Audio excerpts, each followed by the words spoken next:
मृत्युंजय महारुद्रः त्राहि मां शरणागतं जन्म मृत्यु जरा व्याधि पीड़ितं कर्म बंधनैः। प्रिय मित्रों, हर हर महादेव, जय मां अम्बे। भारतीय ज्योतिष संग्रह परिवार में आप लोगों का पुनः हार्दिक अभिनंदन है। आज इस वीडियो के अंतर्गत हम महादेव जी को प्रसन्न कैसे करें उसका अचूक उपाय बतलाएंगे, जो हमारे शास्त्रों में वर्णन है। सनातन धर्म ग्रंथों में बहुत ही उत्तम वर्णन मिलता है, जिसको करते हुए हम भोलेनाथ को शीघ्र ही प्रसन्न करने में सफल हो सकते हैं, अपनी मनोकामनाएं पूर्ण कर सकते हैं। जिसका वर्णन, जिसका विश्लेषण, जिसकी चर्चा करने के लिए हम आप लोगों के समक्ष उपस्थित हुए हैं।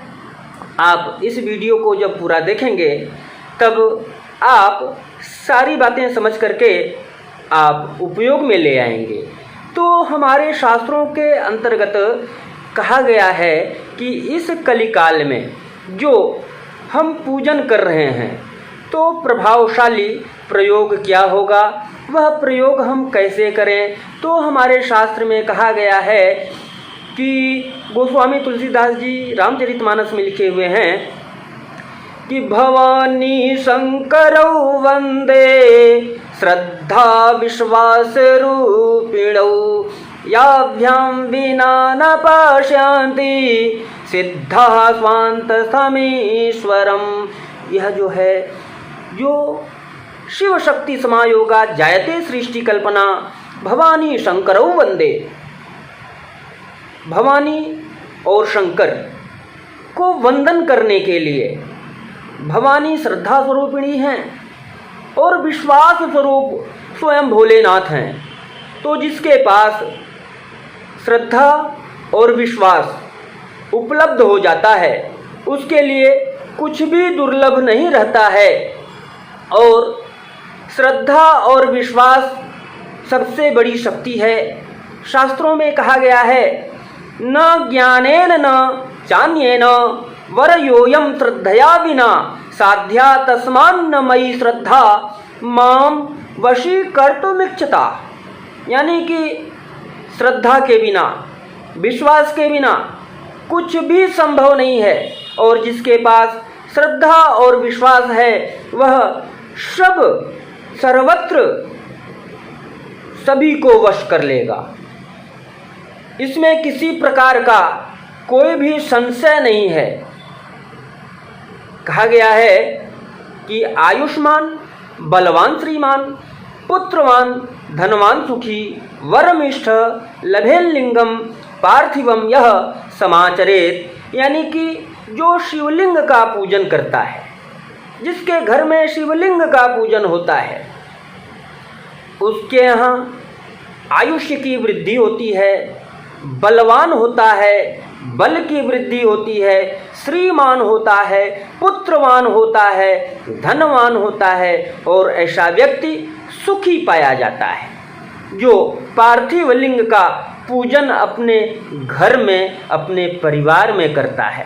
तो मित्रों, कहने का भाव यह है कि नित्य पूजने संख्या एकम पापहरम प्रोक्तम द्विलिंगा चार्थ सिद्धिदम त्रिलिंगम सर्वकामनानां कारणम परमाद्भुतम। यानी कि हमको अपनी कामना परिपूर्ण करनी है, अपनी कामनाओं पे विजय प्राप्त करना है, अपनी कामना को हासिल करना है। अभिष्ट कामना अलग अलग हो सकती है, लेकिन उन कामनाओं की परिपूर्ति हेतु आपको लिंग का पूजन करना पड़ेगा, भोलेनाथ के शिवलिंग का पूजन करना पड़ेगा। और आप जो है एक लिंग, दो लिंग, तीन लिंग, इस तरह से घर में क्रम से आप बढ़ते हुए क्रम में 108 लिंगों का पूजन करते हैं, तो आपकी समस्त मनोकामनाएं पूर्ण होती हैं।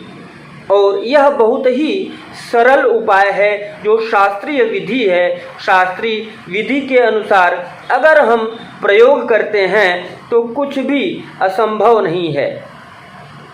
शिवलिंग का पूजन हर परिवार में होना चाहिए। और परिवार में जो शिवलिंग हम रखते हैं उसके लिए शास्त्रों में वर्णन आता है कि अंगुष्ठ मात्र रखना चाहिए। अंगुष्ठ मानाधिकम वित्तस्य वधि सुंदरम पार्थिवम रचयत लिंगम न न्यूनम नाधिकम च तत्, यानी कि न अधिक होना चाहिए न कम होना चाहिए। ऐसे शिवलिंग को निर्मित करके विशेष रूप से मृत्तिका का शिवलिंग सर्वश्रेष्ठ बतलाया गया है। और आज के समय में तो पारद का शिवलिंग, स्फटिक का शिवलिंग, नर्मदेश्वर शिवलिंग, कई प्रकार के शिवलिंग हैं।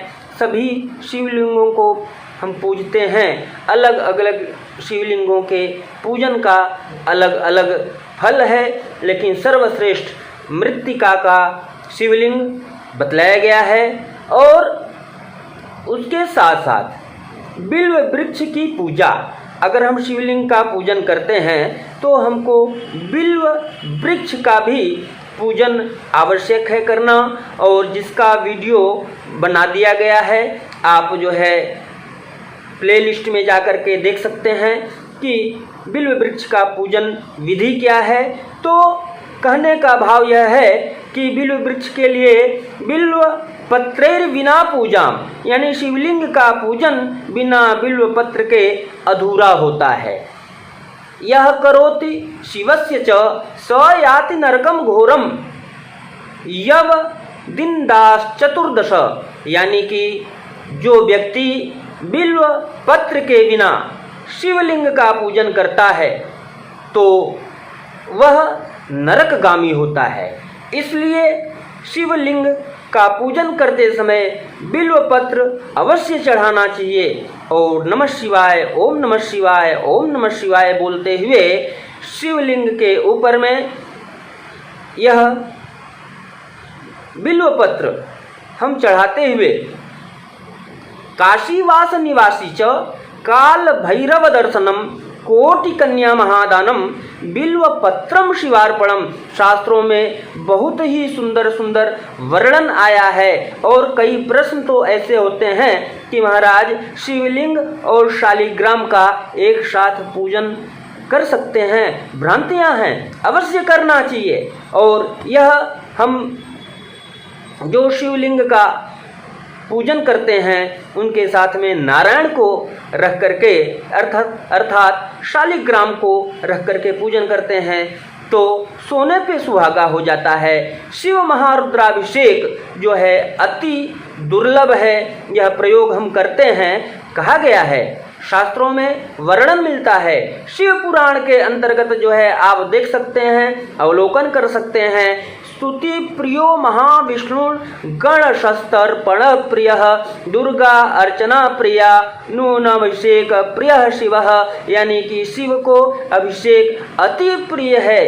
अगर आप जो है शिव जी को प्रसन्न करना चाहते हैं तो शिवाभिषेक आवश्यक है। और जब हम शिव जी का अभिषेक करते हैं तो हमारे जीवन में जो अंधकार है वह प्रकाशमय हो जाता है। और जो है जब प्रकाशमय हो जाता है तो कहा गया है शास्त्र के अंतर्गत जलेन वृष्टि मापनोति व्याधि शांत्यै कुशोदकैहि, अर्थात जो है जो जल से हम अभिषेक करते हैं तो व्याधि का नाश होता है। कुश से कुशोदक से अभिषेक करते हैं तो जो रोग शोक दुख उनका शमन होता है। दधना च पशु कामाय श्रिया इक्षुरसेन च, यानी कि अलग अलग द्रव्यों से हम शिव जी का अभिषेक करते हैं तो अलग अलग कामना की पूर्ति होती है। मध्वा जैन धनार्थी स्यात् मुमुक्षु तीर्थ वारिणा पुत्रार्थी पुत्रमाप्नोति पयसा चाभिषेचनात् बंध्या च काकबंध्याया मृतवत्सा च यांगना सद्यः पुत्र कामनोति पयसाम चाभिषेचनात्, यानी अलग अलग अर्चन करने से, अभिषेक करने से, शिवार्चन करने से चतुर्दिक विकास करते हैं, समस्त मनोकामनाएं पूर्ण होती हैं। यह बहुत ही दुर्लभ प्रयोग है। और हम जब अभिषेक करते हैं, शिवलिंग का पूजन करते हैं, तो हमको जो है शिवमय बनना पड़ता है। उसके लिए रुद्राक्ष स्वयं को धारण करना पड़ता है, भस्म स्वयं को लगाना पड़ता है। उसके लिए भी शास्त्र में कहा गया है, वर्णन मिलता है।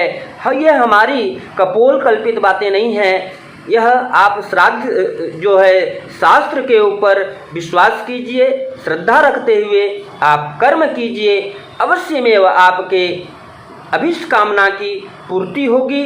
अब कहा गया है शास्त्र में कि विभूतिर यस्य न भाले नांगे रुद्राक्ष धारणम नास्ये शिवमयी वाणी तम त्यजे तधमम यथा। यानी कि जो व्यक्ति रुद्राक्ष धारण नहीं करता है, जो भस्म नहीं लगाता है और फिर भी शिव जी की उपासना में लग जाता है, तो ऐसे व्यक्ति अधम होते हैं। तो हमको शिवमय होकर के प्रयोग करना है और यह दुर्लभ प्रयोग करते हुए हम समस्त कामनाओं को पूर्ण कर सकते हैं। तो आज के वीडियो के अंतर्गत यह जो अचूक उपाय बतलाए गए, इन उपायों को करते हुए आप शिवलिंग का पूजन करते हुए शिव शक्ति समायोगात जायते सृष्टि कल्पना, तो जो सृष्टि की कल्पना हुई है, आप अपने परिवार को संरक्षित रखने के लिए, अपने जीवन को संरक्षित करने के लिए, अपने स्वास्थ्य को संरक्षित करने के लिए, अपने वंशावली को आगे बढ़ाने के लिए आप अपने घर में शिवलिंग का पूजन अवश्य करें। आशा करता हूँ कि यह वीडियो आप लोगों के लिए अतीव उपयोगी सिद्ध होगी। और आप लोगों को यह जानकारी कैसी लगी, आप वीडियो को लाइक करते हुए कमेंट करके अवश्य बतलावें। और जो नए सज्जन वीडियो को देख रहे हैं, तो इस परिवार से जुड़ने के लिए चैनल को सब्सक्राइब करें, लाइक करें और इसके बाद अपने समाज में अपने इष्ट मित्रों को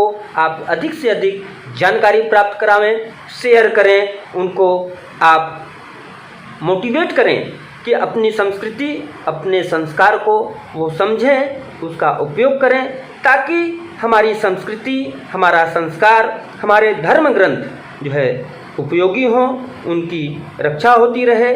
जब उनकी रक्षा होगी तो अवश्य में हमारे धर्म की रक्षा होगी, हमारे परिवार की रक्षा होगी, हमारे संस्कृति की रक्षा होगी और हमारे वंशावली की रक्षा होती रहेगी। तो इन्हीं कामनाओं के साथ आज के लिए इतना ही।